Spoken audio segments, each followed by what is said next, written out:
Beyond Zork. Oh, this was a fun one to play. Now, this was released in 1987.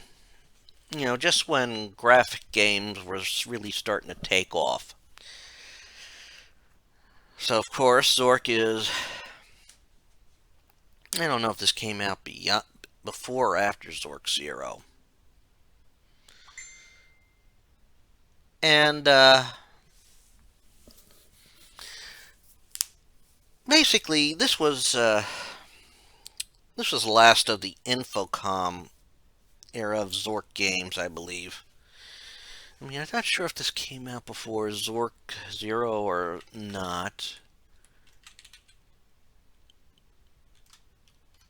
because I'm just pulling a blank on when that one was released. Oh, this was released actually after this one, Zork Zero. But it's probably bet because I think so because this was when they just started getting to use a split screen setup, which though Zork Zero really doesn't do that too well. Well, does it, but not to the case like this. But Beyond Zork also had a serious roleplay element to it. I mean, you could start the game with stats, and you could adjust them as you see fit. You will have encounters with creatures that you can fight. You will only have one encounter with each creature until once you defeat it, it's gone. You don't kill it; it just stays there, and it runs away, and it never crosses your path again. And each area has about 2-3 creatures in it. Also, you get material by finding, the things you need by finding them in these areas. And you just have to take them to an old woman who can identify them.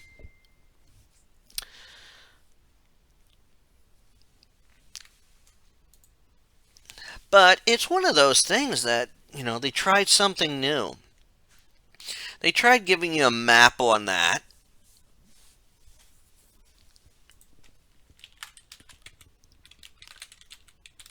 And once you get that,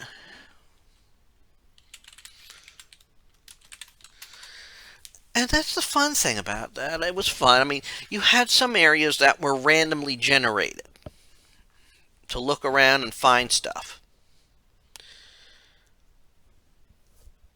Now, the big objective in this game is, of course, the coconut of Quendor.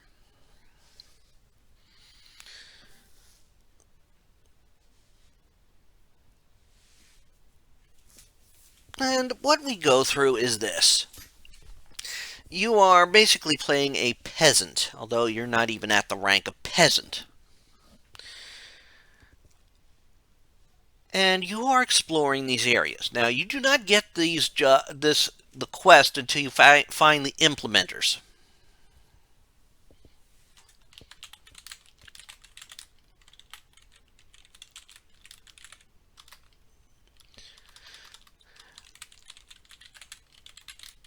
And what you do is basically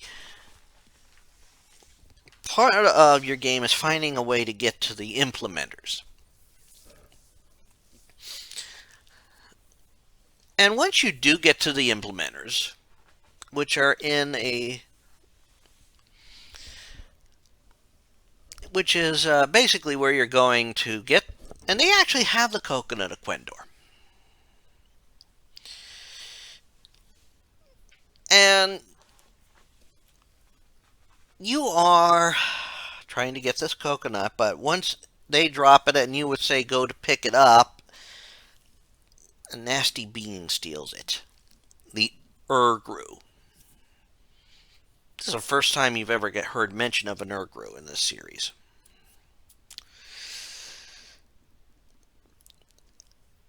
And so obviously you gotta get the coconut Quendor back from them.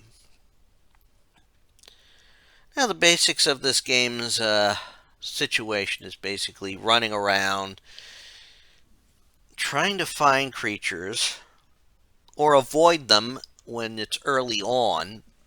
I mean, if you don't have a weapon, you can't fight them. So you have to at least get a weapon.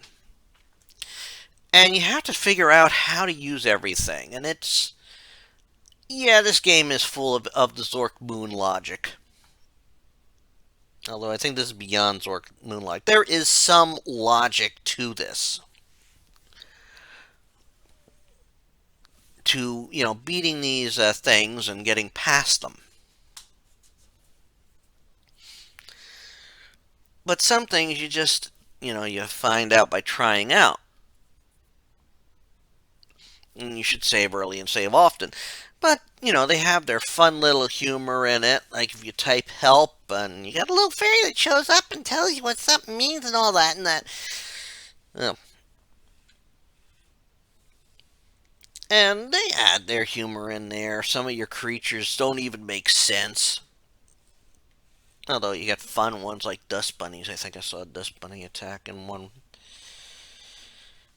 And it has also some references to cultural references. I mean, you have a situation that's right out of Wizard of Oz.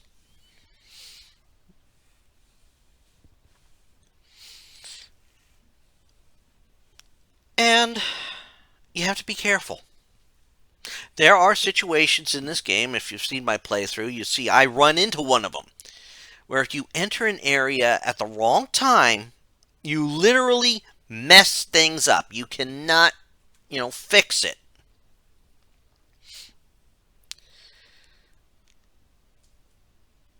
And I ran into that. It's like you enter an area, you start something. And you can actually soft lock yourself into not being able to win the game. But you must go around. There are certain things you must do. You must get certain items to maybe even travel back and forth in time. And getting certain things that allow you to buy certain, sell your items that you get, buy them back if you have to. It's the first time they've ever done that in a Zork game.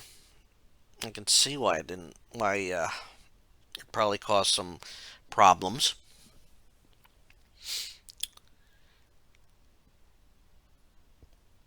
And certain areas, like I haven't mentioned yet, they are randomly generated. Like if you're going from town A to town B, you can actually either do it directly, or you have certain areas that are simple and you can just do that, or go left, right, left, right.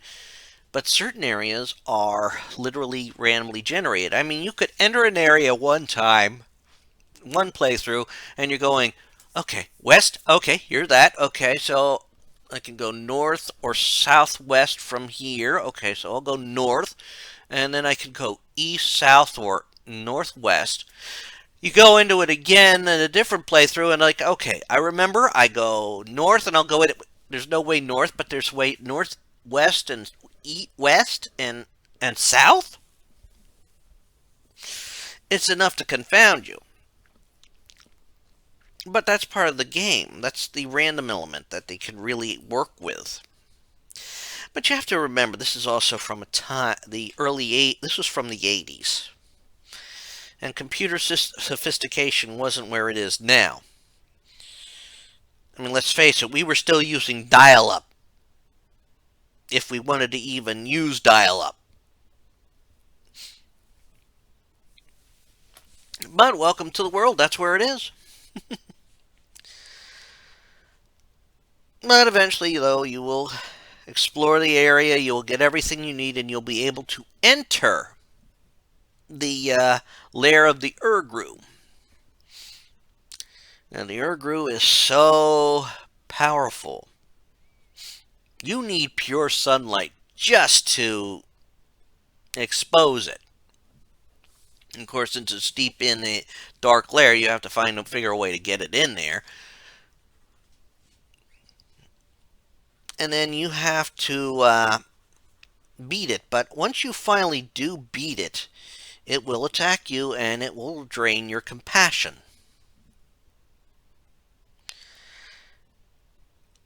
And this is actually what can lead to your ending if it's good or bad.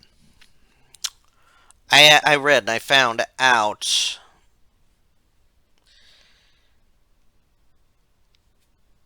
that if it does drain you of compassion, if it does beat you, it'll possess you, and then you'll go around killing Grus until you can find the right one for the Gru to take over.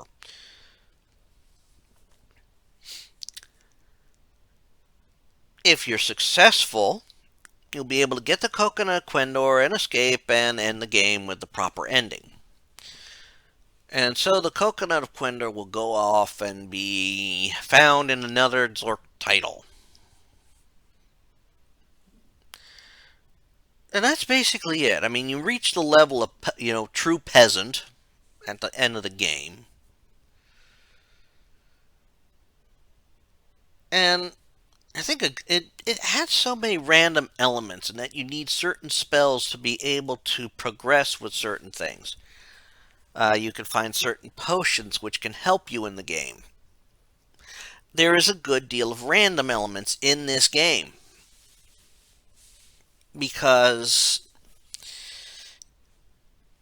you have to find the right items and to be able to use them at the right time. Which adds to the trickiness of this title.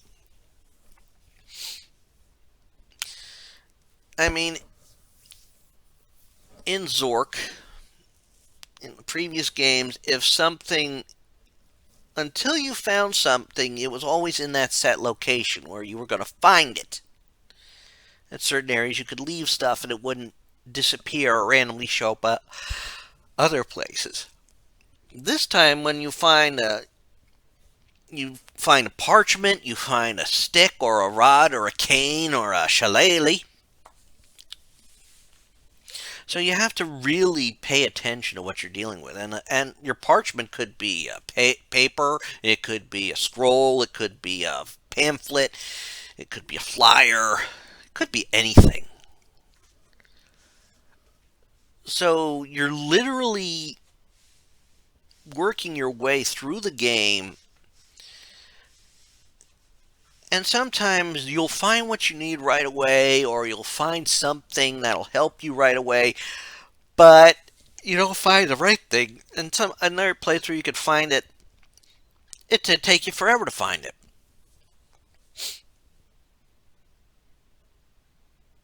And it's got that mix of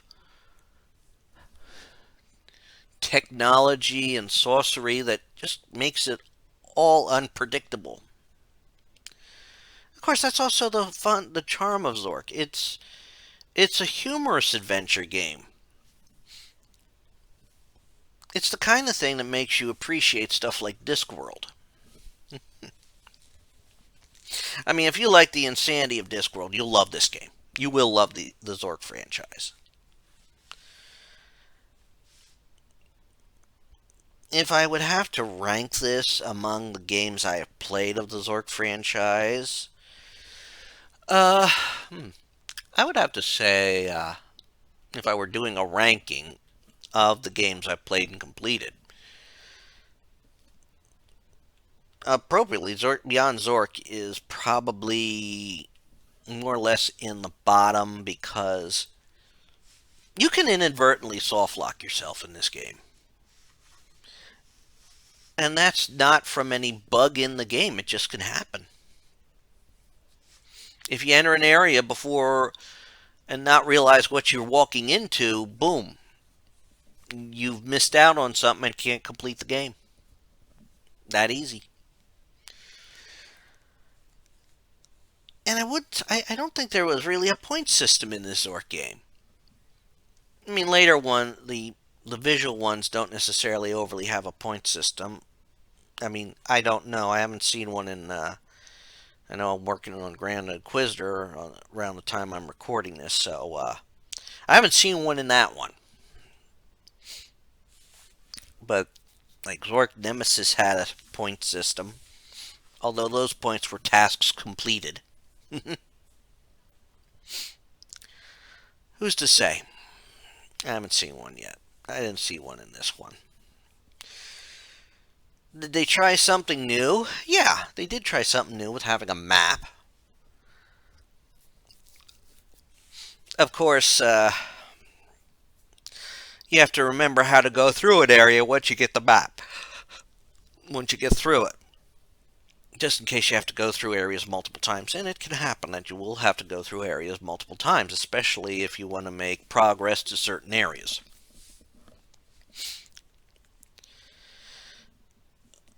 And this is a game where walkthroughs can give you a general idea. But those random areas are enough to mess you up in the random items also. That's why I think the one walkthrough I was using was basically saying, if you have this item,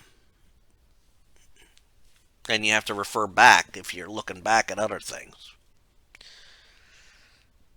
It's actually a decent one. I don't know if I'd replay it again. Just the randomness just makes it a little bit too much for me, I guess. That's my opinion. But that's, like I said, it's my opinion. Now, I do know, if you've been listening to these as these go out, I'm going to just say this now. I'm actually getting close to running out of games that I've beaten because I've gone through all of them. So these retrospectives are probably going to start only appearing after I beat a game and when it's set to come up on the channel. But I do hope you'll enjoy listening to me talk about these games, and I hope that it gets you inquiring about playing some of these games, because when it comes down to it, it's my opinion. And I played some games that I've rolled my eyes at later. There haven't been many to this point. But it's bound to happen now. I've come across some that are just like that. But that's all I'm going to say for now. I thank you for listening. Give this video a like and subscribe to the channel. I greatly appreciate it. And again, this is Rich Kale here on YouTube, Rich Gen X elsewhere. Bye!